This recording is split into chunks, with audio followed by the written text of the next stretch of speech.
J'écris ceci parce que mes mains tremblent encore quand le vent s'insinue sous la porte. Je fais des installations sur le terrain pour un petit sous-traitant télécom basé à Durban.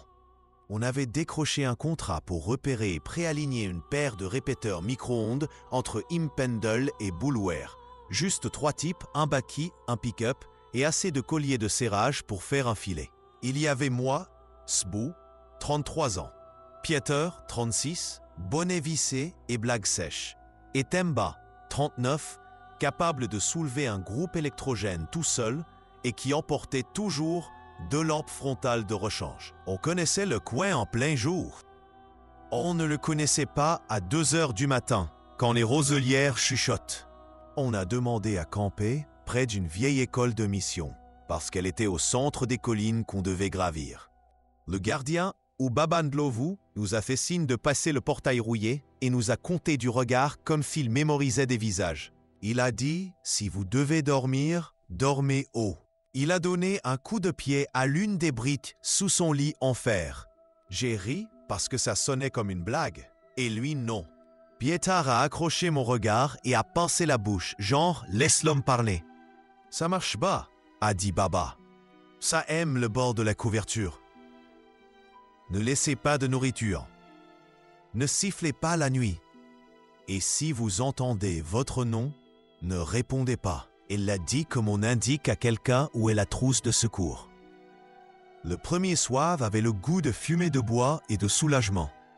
On avait roulé toute la journée sur des pistes, disputé des relèvements au-dessus d'une carte qui refusait de rester à plat, et on avait enfin de la viande qui grésillait dans la marmite. Femba trace toujours une ligne de cendre autour de sa tente. Il dit que ça tient à distance les scorpions et la malchance obstinée. Pietre lui a dit que c'était du gâchis de bonne cendre, puis l'a aidé quand même.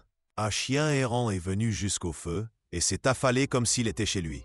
Et on l'a laissé, parce que chaque camp est meilleur avec un chien.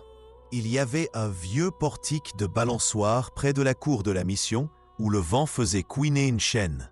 On aurait dit un enfant qui s'exerçait sur une seule note et la ratait. Première chose étrange, le groupe électrogène s'était secoué vers la tente pendant la nuit. Je sais que ce n'est pas comme ça que se comportent les machines, mais le matin nous a trahis. Un boulon s'était presque dévissé tout seul. La clé plate gisait dans la poussière à 1 mètre et quelque chose, je ne dis pas encore quoi, avait laissé de petites traces dans la terre rouge. 3 orteils. Pas une chien. Rien que je reconnaissais. Ma gourde portait de légers enfoncements ronds, comme si quelqu'un avait essayé de la mordre et l'avait trouvée trop dure. Amant du cap. Je a proposé Pietre sans y croire lui-même. Temba s'est frotté la nuque. On dit que il a commencé, puis a refermé le sujet d'un haussement d'épaule. Personne ne voulait piétiner l'avertissement du gardien avec des rires à cette heure-là. Pas après avoir vu les traces glisser sous un buisson d'épines et disparaître. Plus tard, en refaisant le plein de paraffine et de pain, parce qu'on avait sous-estimé tout ce qu'on brûlerait pour lutter contre le froid, le patron du Spaza, une petite épicerie, a remarqué nos badges de camp et a demandé où on logeait. Quand on a décrit la mission, il a hoché la tête comme on hoche la tête devant une tombe où l'on n'est pas prêt à aller.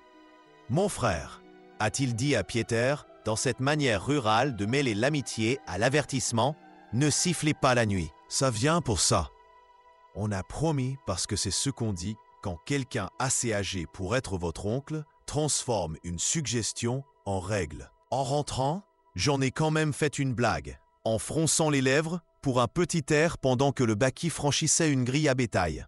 Le vent a semblé retenir son souffle. Quelque part dans l'herbe, quelque chose a répondu à la forme de ma note. Pas la hauteur, comme si ça ne savait pas, mais la forme. Peter m'a lancé un regard assez dur pour que je ravale ma langue. Cette nuit-là, le chien n'a pas voulu s'approcher des tentes. Il est resté près des marches de la mission, le poil hérissé, à regarder nos ombres bouger. Je me suis endormi les chevilles bien au chaud dans mes chaussettes, les pieds du lit de camp posés sur des briques, parce que j'avais l'énergie ceinture et bretelles après l'avertissement du Spaza. Quelque chose m'a tiré hors d'un rêve comme un pêcheur faire un poisson. Le lit de camp a tressailli. Mes pieds sont devenus froids. J'ai pas bougé. Ce qu'on apprend dans le bush. D'abord se figer, ensuite réfléchir. La paroi en nylon s'est affaissée près de mon genou sous la pression lente d'une main. 5 longs doigts, trop longs, poussaient le tissu. Pas de souffle, juste le bruit de quelqu'un qui essaie de ne pas respirer. Au sol, la cendre que Temba avait semée plus tôt s'est estompée comme si un petit talon s'y était enfoncé. On n'a pas réveillé Peter. Il était déjà accroupi à côté de son lit de camp, les yeux comme des braises, la main serrée sur une lampe qu'il n'allumait pas. Temba a articulé sans bruit. « Ça a touché ta tante aussi ?» J'ai hoché la tête et c'est seulement là que j'ai remarqué mon propre nom sur ma langue, prêt à jaillir pour demander de l'aide. Je l'ai avalé. On a passé les heures les plus froides à écouter le poids de la nuit appuyé sur la toile et la balançoire ratait toujours la même note. À l'aube, on a porté nos lits de camp sur le stop de la mission, comme des lâches, et on a fait du café. Quand le gardien est venu balayer, il a vu tout ce qu'on ne disait pas. Il a brûlé de l'inféfaux dans un bol d'argile et a marché en cercle lent, la fumée traînant derrière sa prière. « Ne répondez pas à vos noms, a-t-il dit. Si vous devez appeler, dites « me faut et tout ». Frère. Et ne sifflez pas. Si ça entre, restez sur les briques et parlez doucement. Parfois ça aime l'eau et le lait. N'en donnez pas. Personne n'a ri cette fois.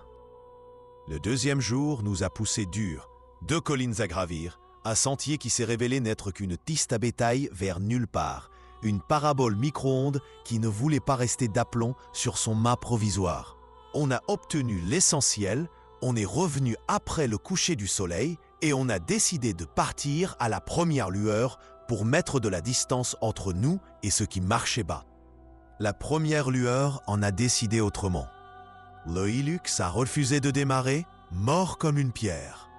On a soulevé le capot et trouvé des traces grasses sur la batterie que personne ne revendiquait, et une traînée sur le pare-brise ou une petite main humide, ou quelque chose comme une main, avec 3 doigts vers l'avant, avait glissé sur le verre. « D'accord », a dit Pietre, la voix tendue. « On va faire ça avec prudence. » Temba a essuyé la vitre avec un chiffon comme on essuie un visage après une fièvre.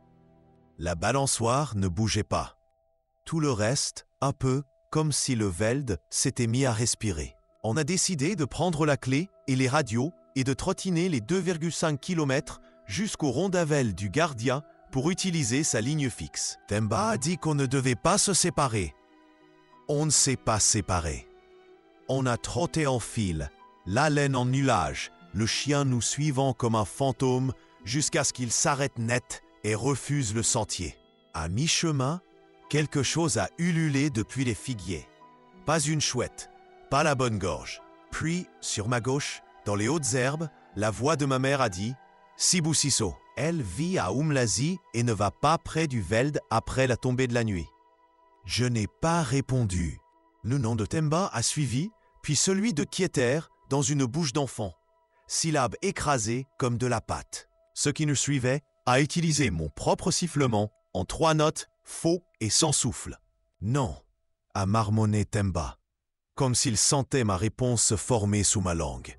On a vu alors, ou plutôt on a vu où la lumière se brisait parce que quelque chose était là. Bas et rapide et trop de tête. On s'est jeté sur la porte du rondavel à coups sauvages et on a crié le gardien.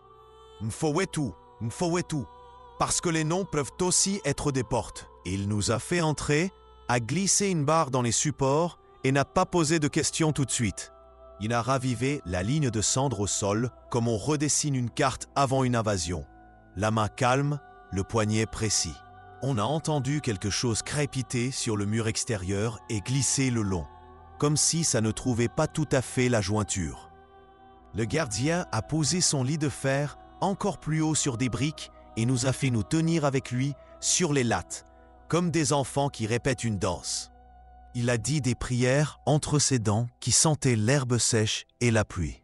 La chose dehors a essayé nos noms encore, avec une voix presque juste. Elle traînait quelque chose qui sonnait comme un sac de roseaux mouillés. Quand elle a frappé, elle a utilisé des jointures et a tâté 3 fois, poliment. L'aube est une forme de grâce. En plein jour, ce qui nous traquait a soudain pris des airs de rumeur qui nous auraient emprunté nos os pour tenir debout. Nous avons trouvé un cadeau, ou un avertissement, posé soigneusement au seuil du Rondavel. Un petit sifflet taillé dans l'os, à 3 trous, et une poupée faite d'herbes torsadées serrées avec un fil bleu. Le gardien n'a touché ni à l'un ni à l'autre. Quelqu'un l'a envoyé, a-t-il dit. Ou ça veut que vous sachiez qu'il vous connaît. Le Hilux a démarré cette fois comme si une dispute s'était réglée pendant qu'on n'écoutait pas. On a rangé à la vitesse de ceux qui prétendent ne pas se hâter. Le dernier matin, quand je me suis penché pour repousser ma brique sous le lit du gardien, à sa place, mes doigts sont ressortis noirs, comme si le dessous de la brique avait été embrassé par la suie. Le travail est redevenu normal en faisant comme s'il ne s'était rien passé. Mon chef a hoché la tête devant les données que j'avais ramenées et n'a ri que lorsqu'il a vu la cendre lisser dans les coutures de mes bottes. Pietro a bu sa bière lentement pendant 1 semaine et n'a jamais rangé son bonnet. Bamba s'est mis à porter une Bible qu'il ne citait pas. On a terminé le boulot en avance parce que traîner sur ces collines revenait à poser une question dont aucun de nous ne voulait la réponse. Le chien ne nous a pas suivis quand on est parti. Le gardien est resté sur les marches de la mission pendant qu'on s'éloignait, la main levée juste au-dessus de l'épaule, comme s'il bénissait la poussière et pas nous. J'ai dormi chez moi la fenêtre ouverte et je me suis dit que la ville avait ses propres monstres et qu'aucun ne s'intéressait à mes chevilles. 2 semaines plus tard, j'ai vidé ma caisse de camp pour tout nettoyer et j'ai trouvé le sifflet en os sous une boucle de paracorde. Ce n'est pas moi qui l'y avais mis. On l'avait laissé dans la cour, près du Rondavel, comme on laisse un serpent tranquille. Cette nuit-là, au moment où je fermais les yeux, un sifflement faux et essoufflé a répondu au clic de ma bouilloire dans la cuisine. 3 notes, la forme des miennes, presque juste. J'ai ouvert les yeux et regardé la couette se soulever d'un rien là où il n'y avait pas de courant d'air. J'ai remonté les pieds, serrés contre mes genoux comme un enfant. Je me suis dit que mon lit était assez haut, que les briques étaient une superstition, qu'un nom n'est que des ondes sonores. Le lendemain matin, le lit avait glissé de 3 cm vers la porte, comme une chose qui marche bas pourrait faire avancer son butin. Je suis allé dans un magasin de bricolage et sans regarder le caissier, j'ai demandé 4 briques. L'homme derrière le comptoir n'a pas ri. Il a juste hoché la tête et dit « Pour sous le lit, né ?» J'ai hoché la tête en retour. Je n'ai plus sifflé depuis.